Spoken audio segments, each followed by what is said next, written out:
మీ అందరికీ మన ప్రభు రక్షకుడైన యేసుక్రీస్తు వారి శ్రేష్టమైన నామంలో మీ అందరికీ కూడా శుభములు తెలియపరచుకుంటున్నాను. ఎలా ఉన్నారండి? అందరూ బాగున్నారా? మీరందరూ కూడా ప్రభు కృపలో ప్రభు ప్రేమలో ఎదుగుతున్నారని విశ్వసిస్తున్నాను. ఈరోజు దేవుని వాక్యాన్ని జాగ్రత్తగా ధ్యానిద్దాం. యెషయా గ్రంథం 41వ అధ్యాయం 10వ వచనం. భయపడకుము, నేను నీ దేవుడినై ఉన్నాను. దిగులు పడకుము, నేను నిన్ను బలపరుతును. నీకు సహాయము చేయువాడును నేనే. నీతి అను నా దక్షిణ హస్తముతో నిన్ను ఆదుకొందును. దేవుని వాక్యాన్ని జాగ్రత్తగా గమనిస్తే దేవుడు అంటున్నాడు, భయపడకుము, నేను నీ దేవుడినై ఉన్నాను. ఎంత భరోసానిచ్చే మాట అండి. నిజంగా మన జీవితంలో అనునిత్యము భయపడుతూ బ్రతుకుతుంటాం. మరి ముఖ్యంగా ఎక్కువ మంది ఎక్కువగా చింతిస్తూ భయపడుతూ ఉంటారు. జీవితం పట్ల భయము, రేపేం సంభవిస్తుందో అని భయము, జాబ్లో భయము, చేసే పనిలో భయము, ఏమవుతుందో ఏంటో ఎలా ఉంటుందో, ఇది నేను చేయడం వల్ల నేను ఏమేమి ఎదుర్కోవాల్సి వస్తుందో, ప్రతిదీ కూడా భయమే. ఏదైనా ఒక అడుగు వేసి ఏదైనా కొత్తగా చేయాలంటే భయపడుతూ ఉంటారు. ఎందుకంటే ఫెయిల్ అయిపోతానేమోనని, ఒకసారి ఫెయిల్ అయితే చుట్టూ ఉన్న సమాజం ఏమంటుందోనని, ప్రతి విషయంలో కూడా మనిషి భయపడుతూ ఉంటాడు. ఏదైనా సాధించాలన్నా ఏదైనా చెయ్యాలన్నా భయపడుతూ ఉంటాడు. అయితే దేవుని వాక్యము సెలవిస్తుంది, భయపడకము, నేను నీ దేవుడినై ఉన్నాను అని. మిత్రమా, ఈరోజు దేని కొరకైనా భయపడుతున్నావా? నీ జీవితంలో ఎన్నో కష్టాలు వచ్చిందని, ఇబ్బందులు వచ్చిందని, తీరలేని సమస్యలు బాధలు ఉన్నాయని చెప్పి భయపడుతున్నావా?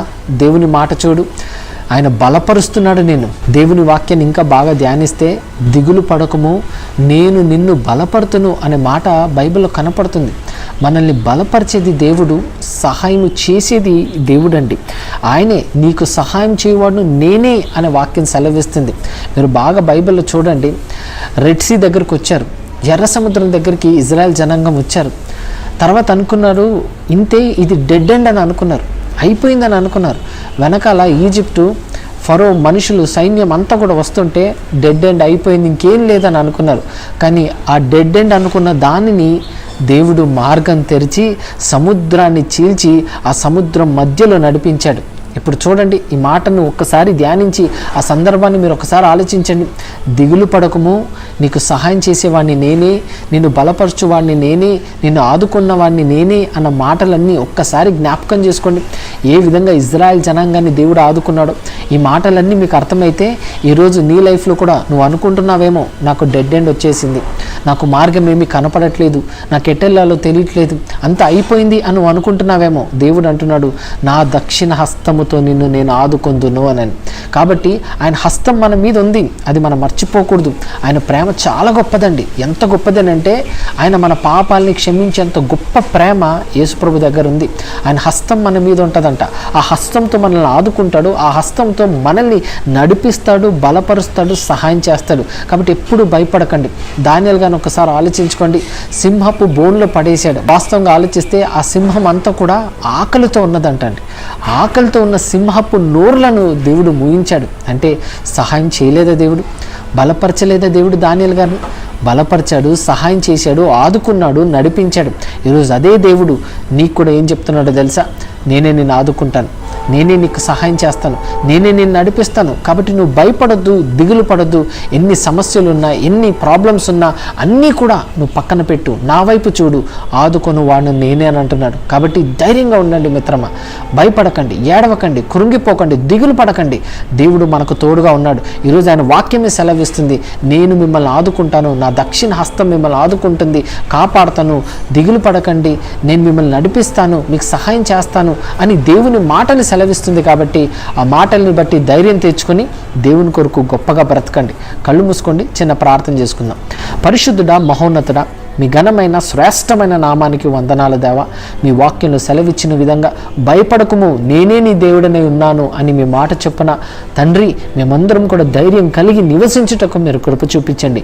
మరి ముఖ్యంగా మీ పిల్లలు నాయన ఒకవేళ భయపడుతున్నారేమో, వారి జీవితంలో ఉన్న ఎన్నో సమస్యల్ని బట్టి వాళ్ళు భయపడుతూ వెనకడుగు వేస్తూ కృంగిపోతున్నారేమో, అలాంటి వారికి నాయన మీరే ధైర్యపరచమని ప్రాధాయపడుతున్నాను తండ్రి.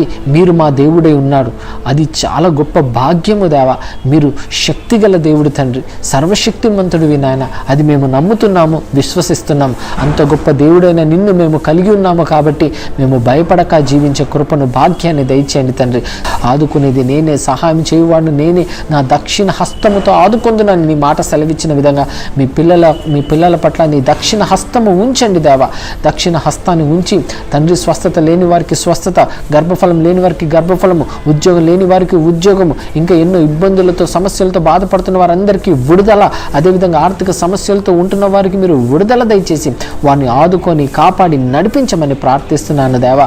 ఆ రోజు ఎర్ర సముద్రం దగ్గర డెడ్ ఎండ్ వచ్చేసింది, ఇంకేం లేదని అనుకున్న ప్రజలకి మీరు మార్గం తెరిచినట్టుగా ఈరోజు ఎంతోమంది డెడ్ ఎండ్ ఉంది, నా లైఫ్లో ఏమీ చేయలేని పరిస్థితి అనుకుంటున్న వారందరికీ కూడా మీరు మార్గం తెరిచి వారిని ఆదుకొని నడిపించమని ప్రార్థిస్తున్నాను. మీ పిల్లలతో ఎల్లప్పుడూ మీరు తోడుగా ఉండి మీ చెయ్యి పట్టుకొని మీ దక్షిణ హస్తం వారి మీద ఉంచి వారిని నడిపించాలని యేసయ్య పరిశుద్ధ నామం పేరట వేడుకొంచెం ప్రార్థిస్తున్నాను తండ్రి.